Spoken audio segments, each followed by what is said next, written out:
Well, my name is Dave. I am new to camp. I've only been here for about a month and a half, but I kind of took on a role as somebody who just kind of steps in when I'm needed to handle things. So what do you mean when you say that?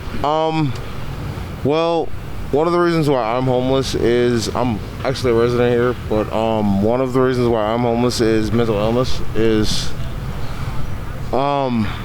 When it goes untreated, you kind of don't know what to do with yourself, and sometimes that leads you to put yourself in situations where, it leads to financial hardship, or maybe you just get to a place where you can't be indoors anymore. It could be you're gay and your parents don't accept you, or maybe you've done something and you need to go on the run or something. I don't know, whatever the reason being, but they vary, and they're many, and they're serious, and they can lead to just being outside and needing to be away from, normal conventional means of society. I've actually lived in the city of Philadelphia for about 6 years. I've been homeless for about 3 of them. I was familiar with the camp before I came here, pretty much from its existence. It actually is a community unto itself. I had to come to terms with that myself. But having been a part of this community for about 3, maybe 4 years going on, we are a community unto ourselves. We really sort of police ourselves. We really sort of take care of our own. We really are sort of a family unto our own. So do you prefer this to other situations? Without getting into too much detail, compared to the situation we had before this, yes, this is ideal, for the city and for us. We're all in one location primarily. There are still people in the city who prefer to do their own thing, which is encouraged, do your own thing. Because like I said, some people can't be around large crowds. I used to have that problem. I've sort of worked on it since I've been out here.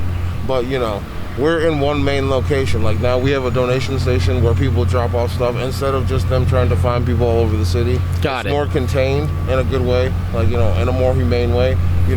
We get more rest, when we can. You guys get more rest, you say? Yeah. One of the main problems was we were downtown. And we were pretty much in the way, I want to say. But we didn't really have another place to go that was safer than the train station or the municipal building or City Hall. Convention center. Yeah, they're close to all the resources we use, the Hub of Hope and some city resources, the Office of Homeless Services and stuff like that. They're right down the block.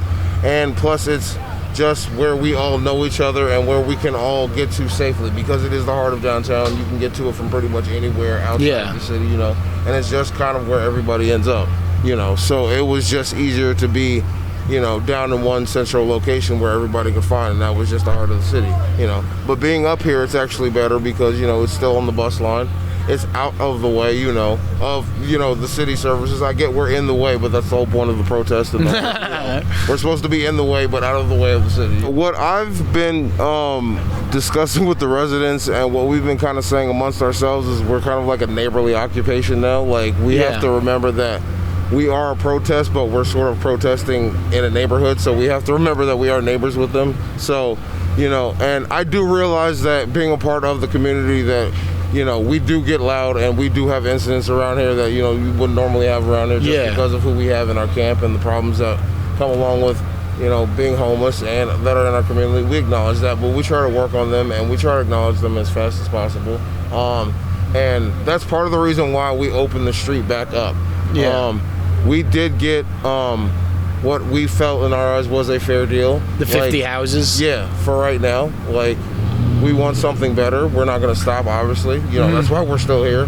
But, we wanted to work with the city, and we, gave the street back, and we've been trying best as possible to keep our business out of the street, And we have had, outside threats, the Proud Boys were in town, and we had an incident with them. We have had people come through because we are largely a community of minorities, and, gay, lesbian, LGBTQ, all that kind of stuff is here. And it's accepted and encouraged and welcome here. We don't know how much longer we're going to be here.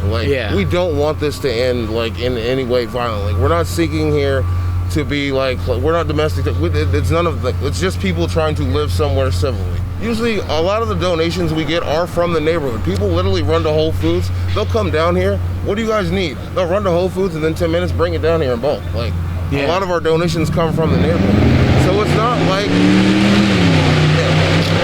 and again, like much like being in the neighborhood, we don't like that stuff either. Like, you know, all the loud noise and stuff like that, that wakes us up. Yeah, that wakes you up. We get people that run by and honk in the morning stuff, you know, so like, and that's what we try to stress, like, we get it. Like, you know, we're in the way, but we're trying to be in the way that's not in the way anymore, you know, and this is the best option. So imagine a hypothetical for you.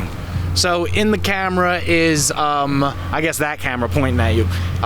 So in that camera is someone who lives in Fairmount, one of your neighbors in one of those expensive apartment buildings behind you, that disagrees with you and says that they don't like this. What do you have to say to them? First and foremost, for the noise, we're sorry. We get it. We don't like it either, but like, we have our noisy neighbors and just they really try to be noisy. We're sorry. But on a serious note, like, at the end of the day, it's really about like basic human decency. Like, we just want to live as humanly possible in the circumstances in which we're given. Like, and unfortunately, this is the circumstances in which we're given.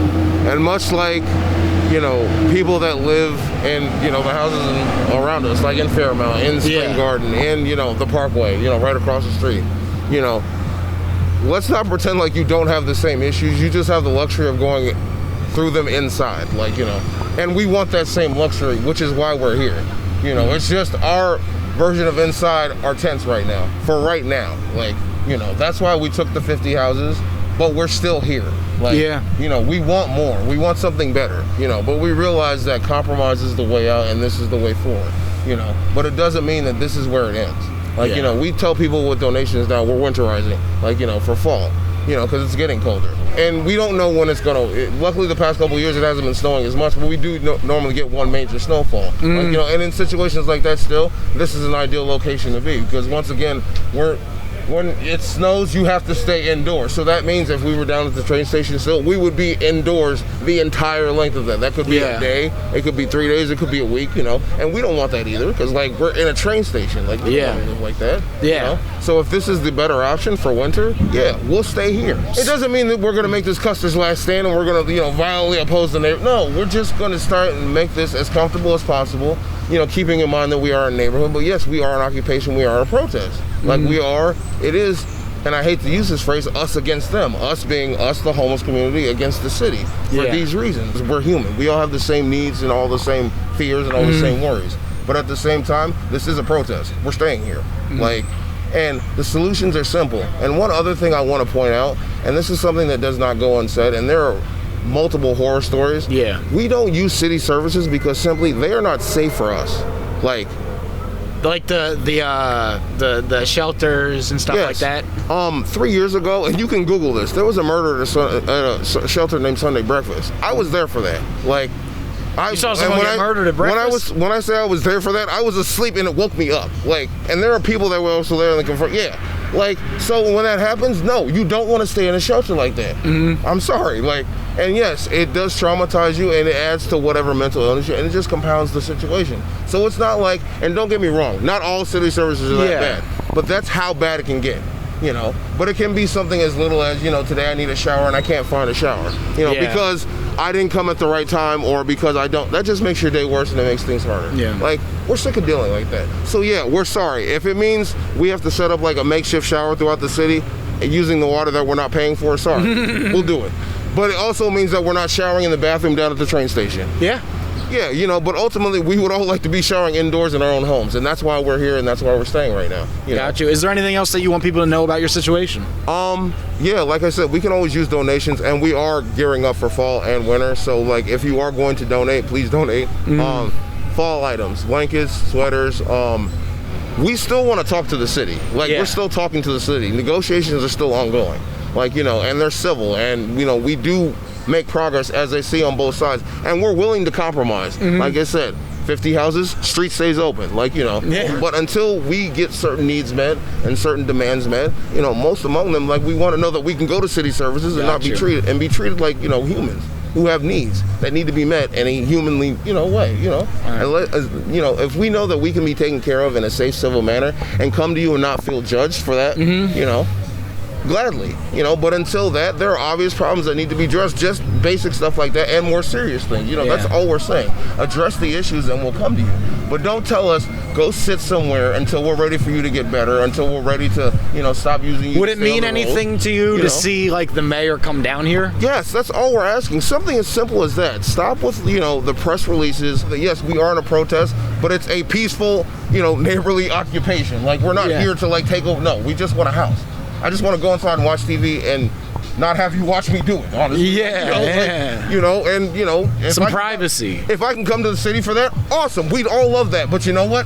You ain't doing nothing for us, so we'll do it for ourselves. Got you. Well, I appreciate you talking to me, man. No problem, bro.